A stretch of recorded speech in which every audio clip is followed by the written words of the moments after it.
다이버 시계라는 개념이 등장하기도 전에 존재하던 가장 원초적인 다이버 시계가 있습니다. 우리가 흔히 떠올리는 회전식 베젤을 장착한 다이버 시계가 처음 등장한 건 1953년부터였습니다. 하지만 파네라이는 그보다 이른 시기인 1935년부터 바닷속에서 특수 임무를 수행하는 군인들을 염두에 둔 시계를 만들었습니다. 흥미로운 사실은 오로지 기능만을 생각하고 제작된 이 시계들이 후대의 시계 팬들에게 멋지고 유니크한 디자인 언어로 받아들여졌다는 사실입니다. 군대 같은 특별한 구매자들만 상대하면서 베일에 쌓여있던 이 브랜드를 시장 밖으로 끌어낸 건 다름 아닌 1980년대 말의 시계 수집가들이었습니다. 1993년이 되면 드디어 일반 대중들을 위한 파네라이 컬렉션이 나오기 시작합니다. 아이코닉한 시계치고는 대중들에게 늦게 소개된 셈인데요. 커다란 쿠션 케이스와 큼지막한 숫자 인덱스의 원초적인 조합은 등장과 동시에 문화현상이 됐습니다.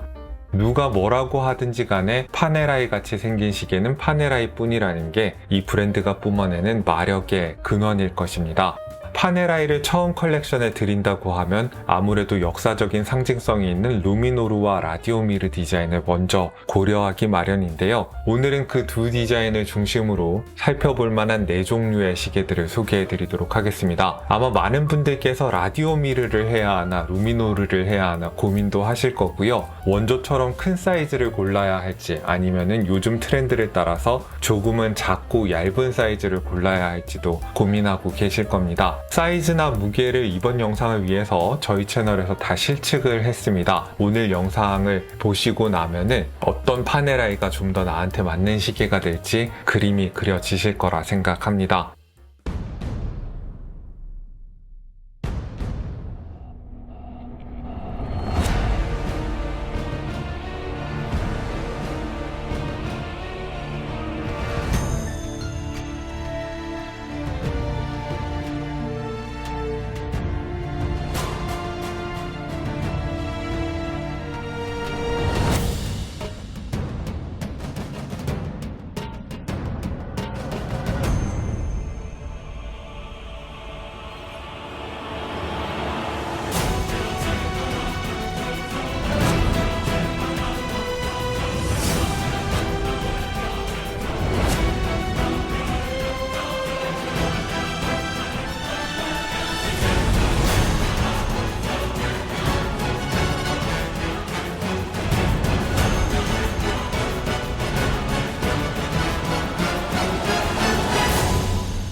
파네라이의 시계 중에서 좀 드레시한 지향을 갖고 있는 일부 모델에는 30m 방수라고 표기가 되어 있어서 원초적 다이버 시계라는 브랜드의 DNA를 잃어버린 게 아닌가라는 생각을 하실 수 있을 텐데요. 저 역시 예전에는 그런 취지의 비판을 한 적이 있고요. 하지만 이런저런 조사를 해본 다음에 제가 내린 결론은 파네라이의 30m 방수는 정말 30m를 잠수해도 되는 방수라는 것입니다. 브랜드의 공식 자료를 살펴봐도 표기된 방수 성능보다 25% 높은 기준으로 방수 테스트를 한다고 말하고 있기도 하고요. 굉장히 현실적인 조건에서 엄격하게 방수 테스트를 한다는 점을 강조하고 있습니다. 얼마 전에 워치 어드바이저라는 해외 매체에서 파네라이의 매뉴팩처를 취재해온 적도 있는데요. 공개된 영상 중에는 30m 방수라고 표시되어 있는 루미노르 2의 케이스 중에서 임의로 하나를 집어가지고 200m 방수에 준하는 20기압 가압 테스트를 하는 장면이 나옵니다. 놀랍게도 테스트를 무사히 통과하거든요. 관심 있으신 분들을 위해서 해당 영상의 링크를 영상 정보 더보기란에 남겨두도록 하겠습니다. 그러니까 방수는 크게 걱정하지 마시고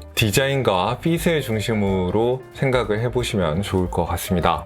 만약 여러분들께서 가장 유명한 디자인이 아니라 가장 역사적인 디자인을 찾으신다면 라디오미르를 고르시는 게 정답이 될 겁니다. 파네라이와 관련된 모든 전설은 여기서부터 시작됩니다. 1935년에 이탈리아 해군에서는 잠수부대에서 활용할 시계를 찾고 있었습니다. 당시 해군에서 쓰는 정밀 장비를 공급하던 주세페 파네라이는 방수 성능이 좋은 롤렉스의 오이스터 시계에다가 파네라이가 자체 개발한 야광도료를 바른 다이얼을 붙여서 이 새로운 수요를 만족시키게 됩니다. 라디오미르는 정말로 높은 방사능을 내뿜는 라듐 기반의 야광도료를 일컫는 이름이었습니다. 나중에 사용이 금지되기 때문에 트리튬 기반의 루미노르라는 도료로 대체가 되고요. 현재는 방사능과 아예 무관한 축광 방식의 슈퍼루미노바 도료가 사용되고 있습니다. 이제 라디오미르라는 이름은 30년대부터 50년대까지 파네라이 밀리터리 시계가 갖고 있었던 특유의 디자인 언어를 일컫는다고 보시면 되겠습니다. 라디오미르는 루미노르와 다르게 커다란 크라운 가드 대신에 단촐한 원뿔형 크라운이 달려있고 굵직한 현대적인 러그 대신에 회중시계에서 손목시계로 넘어가는 과도기에 많이 보이던 가느다란 와이어 러그가 달려 있습니다. 그래서 라디오미르는 파네라이 시계 중에서는 가장 고풍스럽고 드레시한 분위기를 갖고 있습니다. 라디오미르의 디자인에 내재한 드레시한 성격을 전면에 내세워서 아예 드레스 시계로 만든 것이 라디오미르 쿼란타 컬렉션입니다. 점점 시계가 작아지고 얇아지는 요즘의 시계 트렌드에 대한 파네라이 나름의 답변이기도 하고요. 스틸 모델 같은 경우에는 리테일가가 700만원대라서 파네라이 시계 중에서 가장 접근 가능한 가격대의 시계이기도 하고, 이 골드테크 모델 팸 1026도 어지간한 럭셔리 브랜드의 골드 드레스 시계 중에서 는 아마 가장 접근 가능한 가격대의 시계일 겁니다. 쿼란타가 이탈리아어로 40을 의미하니까 케이스 직경은 40mm라는 걸 미뤄 짐작하실 수 있을 겁니다. 러그투러그의 길이도 43.5mm로 손목이에 아주 컴팩트하게 올라옵니다. 두께는 10.2mm로 역대 파네라이 시계 중에서 가장 얇고요. 시계줄을 연결하는 러그의 폭은 24mm입니다. 무게 역시 시계줄을 포함해서 86.6g으로 아주 가볍습니다. 크라운 가드가 없는 라디오미르 디자인의 특성상 같은 사이즈라면은 루미노르에 비해서 손목위에 올렸을 때 더 작게 느껴지는 특징이 있습니다. 유니크한 디자인의 드레스 시계를 찾는 분들이나 파네라이에 관심이 있었지만 손목이 가늘어서 망설이셨던 분들, 이미 기존의 파네라이 모델을 갖고 있으면서 아내나 여자친구분과 커플로 맞출 좀 더 작은 파네라이 시계를 찾으셨던 분들께 안성맞춤인 모델이라고 생각합니다. 이 케이스에 사용된 골드테크 소재는 파네라이가 독점적으로 사용하는 골드 합금입니다. 골드에다가 카퍼를 섞었다고 하는 걸 봐서는 로즈골드와 유사한 무엇이라고 생각이 되는데요. 거기에 플래티넘을 섞어서 퇴색되는 속도를 늦췄다고 합니다. 이 주장은 오래 사용하지 않았으니까 이번 리뷰를 통해서는 검증할 수 없을 것 같습니다. 일단 새 시계일 때의 광택을 봤을 때는 저녁 노을 같은 붉은빛이 깃든 굉장히 세련된 교회적인 골드톤을 보여줍니다. 30m 방수라지만은 스크루다운 크라운이라서 사용하기 전에 풀어야 하고요. 이번에도 30m 방수 성능이라는 표시는 다분히 언더 리포트의 혐의가 있습니다. 저라면 가죽 스트랩이 젖을까봐 걱정이지 케이스의 방수 성능을 걱정하지는 않겠습니다. 디스플레이 백으로 보이는 P900 오토매틱 무브먼트는 파워 리저브가 3일에 달한다는 걸 제외하면 스펙상의 장점은 아주 크지는 않습니다. 브러쉬 위주로 아주 기본적인 장식만 되어 있어서 보기에 썩 예쁘다고 하기도 힘들고요. 하지만 나온 지 5년이 넘은 무브먼트이니만큼 안정성이 검증된 엔진이고 여러 럭셔리 컴플리케이션의 베이스로 활용될 만큼 신뢰를 받고 있는 무브먼트이긴 합니다. 두께를 슬림하게 만드느라 파네라이 특유의 박스형 유리를 볼 수는 없습니다. 하지만 이렇게 미묘하게만 도명인 유리 덕분에 다이얼은 왜곡 없이 더 깨끗하게 보입니다. 그리고 이 다이얼은 누가 봐도 파네라이의 것입니다. 파네라이의 특유의 샌드위치 인덱스가 투박해 보이지 않고 이렇게 지적이고 드레시한 아우라를 자아낼 수 있다는 걸 이전까지는 몰랐던 분들도 많았을 겁니다. 따뜻한 크림색 야광도료판 위에 거의 흰색처럼 보일 정도로 깔끔하게 정돈된 선버스트 실버판을 올려서 특유의 샌드위치식 구성을 이뤄냈습니다. 두 색상이 잘 대비를 이뤄주기 때문에 읽기도 좋고 골드테크 케이스 색상과 따뜻한 야광도료의 느낌이 잘 맞아떨어지기도 합니다. 바톤 형태의 시분침은 당연히 케이스와 맞춰서 로즈골드 색상으로 되어 있고요. 약간 깊이감을 준 9시 방향의 스몰 세컨즈에도 초침이 로즈골드 색으로 맞춰져 있습니다. 언제나 그렇듯이 아라비아 숫자 6과 12 그리고 스몰 세컨즈의 크기가 좋은 균형을 맞춰주고 있습니다. 12시 방향의 라디오미르 파네라이 프린트도 너무 크게 프린트를 해가지고 소리 지르는 느낌이 아니라 차분하게 시계의 전체적인 분위기에 맞게 비례를 잘 잡았습니다. 날짜창 대신에 숫자 3을 살렸으면 어땠을까 싶기도 한데 어차피 스몰 세컨즈 때문에 구가 없어진 다이얼이라서 여기서는 날짜창이 그렇게 거슬리지 않습니다. 저한테는 굉장히 만족스럽게 느껴지는 다이얼이네요. 24mm에서 18mm로 너비가 좁아지는 에스프레소 색상의 엘리게이터 스트랩을 달고 있는데요. 케이스에 비해서 스트랩이 조금은 두껍고 넓은 경향이 있다는 게 이 시계에서 또 재밌는 부분입니다. 물론 단정하고 우아한 분위기는 엘리게이터 스트랩의 광택과 무늬 그리고 단정하게 디자인된 버클에서 충분히 확보하고 있습니다. 라디오미르가 갖고 있는 또 다른 모습이라면은 고풍스럽지만 여전히 단단한 툴워치로서의 면모일 텐데요. 라디오미르의 이 또 다른 모습을 극대화한 시계가 오또 지오르니 컬렉션일 겁니다. 드레스 시계로 다듬어진 파네라이가 아니라 원래의 모습에 가깝게 차고 싶은 분들을 위해 준비된 시계가 아닐까 싶은데요. 8일의 파워 리저브를 가진 수동 무브먼트를 장착하고 있는 만큼 엔진에서까지 원조의 감성에 충실하다고 할 수 있습니다. 제가 보여드린 모델은 브라운 다이얼의 팸 1347이고 가격은 1285만원입니다. 45mm라는 사이즈만 들으시면 겁을 먹으실 수 있는데요. 라디오미르는 수치가 말하는 것보다 언제나 손목에 더 친화적입니다. 러그 투 러그의 길이가 50mm가 채 안 되는 49mm라는 것만 봐도 그렇습니다. 아주 높은 돔형의 유리 높이를 합치고도 두께는 14.2mm이고요. 시계줄을 연결하는 러그의 폭은 26mm입니다. 무게도 시계줄을 합쳐서 113.1g으로 보기보다 가볍습니다. 17cm의 제 손목위에서 넘치는 느낌이 아니고 손목이 훨씬 작은 분들께도 그리 압도적인 느낌을 주지는 않을 거라고 예상합니다. 원료의 95% 이상을 재활용해서 만든 이스틸 소재로 제작된 시계이고요. 마치 난파선에서 건진 빈티지 시계를 갖고 온 것처럼 케이스의 피니쉬를 독특하게 연출했습니다. 파네라이에서는 그걸 브루니토라고 부르고 있는데요. 이탈리아어로 손으로 비벼서 광을 냈다는 뜻입니다. 일단 케이스 전체에 검은색의 PVD 코팅을 얇게 입힌 다음에 낡은 효과를 연출하기 위해서 수작업으로 코팅을 일부러 벗겨내서 원래의 스틸 색상이 드러나도록 한 겁니다. 수작업이기 때문에 케이스마다 약간씩 파티나가 나오는 모양이 다르다고 하고요. 가까이서 보면은 광택이 없는 선버스트 브러쉬 같기도 합니다. 묵직한 물질감의 송아지 가죽 스트랩도 다이얼과 같은 색감에다가 질감이나 가장자리의 커팅 같은 걸 거칠게 적용해 놨고 굉장히 두꺼운 스티치를 넣어서 시계가 갖고 있는 고풍스러운 빈티지 아우라를 더 강화시켰습니다. 100m의 방수 성능에다가 이번에도 스크루다운 크라운을 장착하고 있습니다. 엔진은 본격적인 인하우스 무브먼트라고 할 수 있는 P5000 무브먼트가 들어가는데요. 무려 8일의 파워 리저브를 자랑하는 무브먼트인데 파네라이는 이렇게 긴 파워 리저브를 가진 무브먼트와 관련된 오랜 전통이 있습니다. 초창기 파네라이에서 활용하던 롤렉스의 618 무브먼트는 파워 리저브가 38시간에 그쳐서 자주 와인딩을 해줘야 했는데요. 당시 기술에서는 와인딩을 너무 자주 하면은 크라운 튜브와 게스킷이 같이 갈려나갔기 때문에 시계에 침수가 발생할 수 있었습니다. 결국 파네라이는 1960년대에 와서 앙젤리스사가 개발한 파워 리저브가 8인이 되는 그래서 와인딩이 자주 필요가 없는 수동 무브먼트를 채택을 해서 답을 찾게 됩니다. 오또 지오르니는 디스플레이 케이스백이 적용되어서 뒷면으로 앙젤리스와 같은 8일의 파워 리저브를 가지고 있는 P5000 무브먼트를 감상할 수 있게 해놨습니다. 물론 이게 아주 섬세하게 장식이 된 무브먼트는 아니지만은 앞서 살펴본 P900보다는 한 단계 나아가서 사틴 브러쉬 피니시가 되어 있고 브릿지 모서리 같은 걸 보면은 앵글라주 피니시가 되어 있고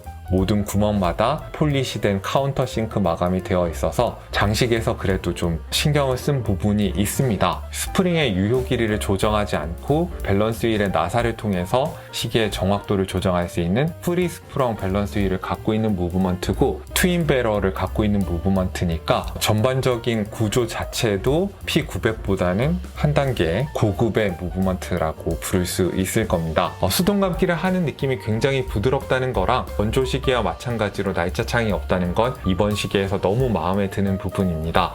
쿼란타처럼 특별히 슬림하게 만들어야 할 이유가 있는 시계는 아니기 때문에 제대로 과거의 플렉시글라스의 형태를 모방한 커다란 돔형의 사파이어 크리스탈이 오또 지오르니에는 들어가고요. 이번 오또 지오르니만의 특징이라면은 다이얼에도 파티나 효과가 적용되어 있습니다. 샌드위치 형태로 제작된 야광 인덱스나 다이얼 프린트의 색상을 크림색으로 해서 마치 진짜 라듐 도료가 색이 바랜 것처럼 연출을 했습니다. 다른 프린트들과 달리 회사 로고 부분의 프린트를 좀 더 깊이감 있게 처리한 디테일도 시계를 좀 더 다채롭게 연출해주는 디테일이라고 하겠습니다. 또 다이얼 전체가 햇빛을 오래 봐서 일어난 것처럼 오돌토돌한 그레인 질감이 연출되어 있습니다. 그라데이션 효과도 적용되어 있어서 다이얼 가운데는 밝은 갈색인 반면 가장자리는 거의 검은색에 가깝습니다. 다이얼의 파티나 효과와 케이스가 아주 찰떡처럼 잘 맞아떨어지는 느낌이 있습니다. 인공적인 파티나가 어디 한 군데가 덜 익은 느낌이 나서 어색할 때가 있는데 이 시계는 전혀 그렇지가 않습니다. 다이얼의 다른 부분은 다 낡은 느낌을 낸 데에 비해서 시분침이나 스몰 세컨즈의 색상은 파란색으로 한 것도 고증에 충실한 부분이기도 합니다. 이 부분은 따로 파티나를 내지 않았어요. 과거 시계들이 이런 블루엔즈들이 많기는 했죠.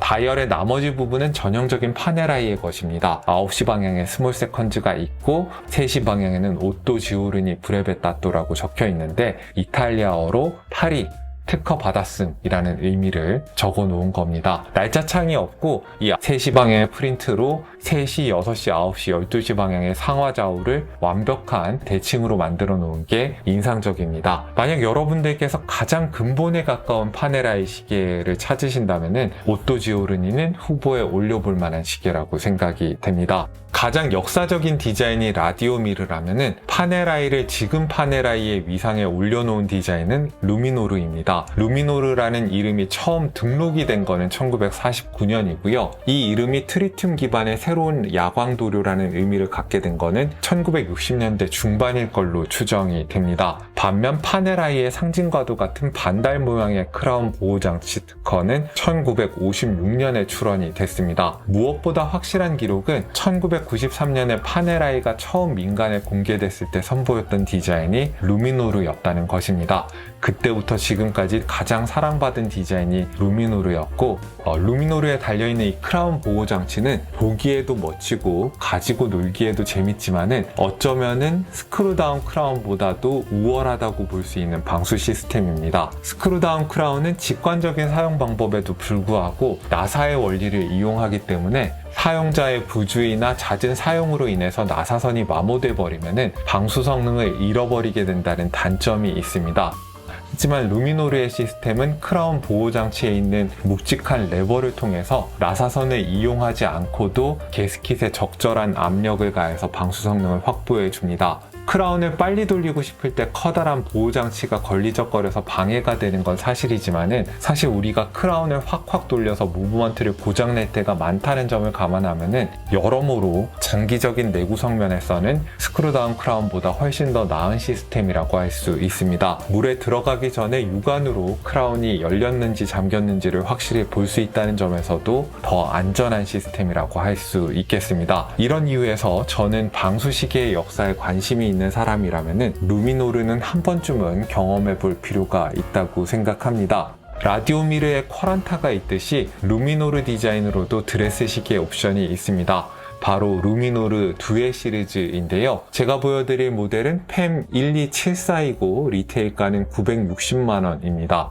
케이스 직경은 42mm에 러그트러그의 길이는 49.3mm이고요. 두께는 10.9mm로 얇게 나왔습니다. 시계줄을 연결하는 러그의 폭은 22mm이고 스트랩을 연결하고도 무게는 91.1g으로 가볍습니다. 크라운 보호장치의 존재 때문인지 라디오미르 쿼란타에 비해서 루미노르 듀에는 좀 더 발랄한 느낌을 줍니다. 하지만 루미노르 오리지널에 비해서는 덜 투박하고 더 클래식한 분위기가 있습니다. 사이즈도 앞서 살펴본 라디오미르 쿼란타보다는 다소 크지만은 여전히 손목이 가는 남자분들이나 여성분들도 충분히 시도할 만한 사이즈라는 생각이 들고요. 정석에서 다소 벗어난 독특한 아우라를 가진 드레스 시계를 찾고 있다면은 이 시계가 딱입니다. 316의 스테인레스 스틸 소재의 케이스는 전체가 폴리시가 되어 있고요. 엘리게이터 스트랩은 드레스 시계로 사용할 때는 그 자체로도 멋질 겁니다. 다이얼 색상과 마찬가지로 진한 블루 색상을 갖고 있고요. 버클도 단정하게 정리가 되어 있습니다. 버튼 하나로 교체할 수 있는 퀵체인지 시스템이어서 러버 스트랩으로 교체하면은 물에 들어갈 때 활용하실 수 있겠죠. 아까 살펴본 라디오미르 코란타와 마찬가지로 파워리저브 3일의 P900 오토매틱 무브먼트를 장착하고 있는데, 이 모델에 들어간 버전은 디스플레이 백이 아니라 클로즈드 백으로 뒷면을 가렸습니다. 이번에도 슬림함을 위해서 사파이어 크리스탈은 아주 미묘하게 돔형으로 정리되어 있고요. 진한 블루 선버스트 배경의 다이얼이 사용자를 반기고 있습니다. 앞서 살펴본 라디오미르 모델들에 비해서 야광도료의 색상이 밝아졌다는 게 특징적이고요. 거기에 10인칭과 스몰 세컨즈의 초침은 골드 색상을 사용해서 너무 차갑기만 한 느낌이 들지 않도록 밸런스를 잡았습니다. 드레시한 지향을 갖고 있어서인지 다이얼의 구성은 앞서 살펴본 라디오미르 코란타와 상당히 비슷합니다. 몇 안 되는 차이점이라면은 12시 방향의 프린트는 회사 이름인 파네라이 한 줄로 더 간소해진 데 반해서 6시 인덱스 옆에 프린트는 스위스 메이드라고 써서 좀 더 넓게 펼쳤다는 점 정도입니다. 루미노르 드웨 같은 경우에는 그동안 방수 성능에 대한 오해 때문에 장점을 제대로 평가받지 못한 면이 있다고 생각합니다. 보다 찰만하게 정돈한 데서 오는 만족감을 솔직하게 이야기할 타이밍이 오지 않았나 싶기도 하네요. 물론 파네라이는 언제나 강인한 툴워치여야 하고, 이 브랜드에서는 타협 없는 원초적 다이버 시계의 미학을 보여주는 모델이 제일 매력적이라는 주장도 설득력이 있습니다. 그래서 루미노르 팸 1312 같은 모델도 살펴봐야 하는 거겠죠. 이 모델은 44mm 사이즈에 300m 방수라는 파네라이 매니아 분들이 가장 익숙하게 느끼는 스펙을 갖춘 모델입니다. 여기에 무브먼트도 수동이어야 더 원조의 매력에 충실한 것이겠습니다만은, 오늘은 최대한 다양한 무브먼트 옵션까지 소개해야 할 것 같아서 인하우스 오토매틱 무브먼트 모델을 하나 끼웠습니다. 이 모델의 리테일가는 1,155만원입니다. 러그트러그의 길이는 53.4mm이고요. 두께는 15.2mm입니다. 시계줄을 연결하는 러그의 폭은 24mm이고요. 시계줄을 포함한 무게는 147.4g이네요. 케이스 직경을 봤을 때는 앞서 살펴본 라디오미르 오토지오르니가 1mm 더 큽니다만은 체감은 루미노르가 더 크게 다가옵니다. 러그트러그도 더 길고 크라운 가드의 크기도 있고 두께도 살짝 더 두꺼우니까요. 이 사이즈의 루미노르가 파네라이의 전체 컬렉션에서 가장 인기가 있었던 바로 그 사이즈입니다. 손목위에 올려보시면은 이게 정말 파네라이구나 라고 전해지는 특유의 만족스러운 묵직함이 있습니다. 툴받침에도 드레스 시계 같은 엘리게이터 스트랩을 붙여줬다는 게 또 재밌는 점인데, 대비가 강한 흰색 스티치를 넣었습니다. 그래서 자칫 투박해 보일 수 있는 루미노르에 약간은 정돈된 인상을 심어주는 것 같습니다. 베젤 부분은 폴리시가 되어 있고요. 나머지 크라운 가드라든지 케이스 부분은 선명한 결의 브러쉬가 되어 있습니다. 이 역시 파네라이 같은 묵직한 툴워치로부터 기대할 만한 피니시의 모습이 아닌가 싶습니다. 시계 유리가 돔형이긴 한데 돔이 약간 덜 웅장한 느낌이 있다는 거는 아마도 이게 오토매틱 모델이라서 두께를 줄이려고 이렇게 한 게 아닌가 싶습니다. 광택이 없는 매트한 블랙 배경에다가 야광도료는 이번에는 크림색보다는 흰색에 가까운 색상을 사용했습니다. 다른 컬렉션들과 달리 이번에는 스몰 세컨즈 옆에 숫자 9까지 살아있다는 게 또 특징적이네요. 빈티지 느낌을 억지로 내려고 하지 않는다는 게 이번 다이얼의 또 특색인데요. 폴리시된 10인침의 색상은 은색이고요. 스몰 세컨즈 부분에는 파란색의 침을 사용했습니다. 12시 방향에는 루미노르 마리나라고 써서 파네라이라는 회사 이름은 12시 방향에 들어가는 대신 오토매틱이라는 문구와 같이 6시 방향으로 갔습니다. 프린트의 색상을 야광도료의 색상이랑 맞춰준 디테일이 있고요. 3시 인덱스 자리에 들어간 날짜창이 이번에도 크게 마음에 안 들기는 하는데, 그래도 디스크에 흑백 반전을 시켜서 너무 튀지 않게 해준 건 좋습니다. P9010 무브먼트의 특징이라면은 파워 리저브가 3mm이고요. 이전 세대의 인하우스 오토매틱 무브먼트에 비해서 두께를 많이 줄였습니다. 그래서 이 루미노르는 오토매틱임에도 수동 버전의 루미노르와 두께 차이가 거의 없습니다. 레버를 열고 무브먼트를 조작해보면 재밌는 지점이 있는데, 이 시계에 들어간 9010 오토매틱 무브먼트의 특징이라면은 크라운 1단계에서 날짜 디스크가 움직이는 게 아니라 마치 트루 GMT 시계처럼 시침을 독립적으로 움직이게 할 수 있습니다. 시간 전체를 다시 세팅할 필요가 없이 시간대만 변경할 수 있으니까 해외여행이나 출장을 자주 하시는 분들께 아주 유용할 거라는 생각이 듭니다. 이건 수동 모델에 없는 이 오토매틱 모델만의 특징이니까 참고하시면 좋을 것 같네요.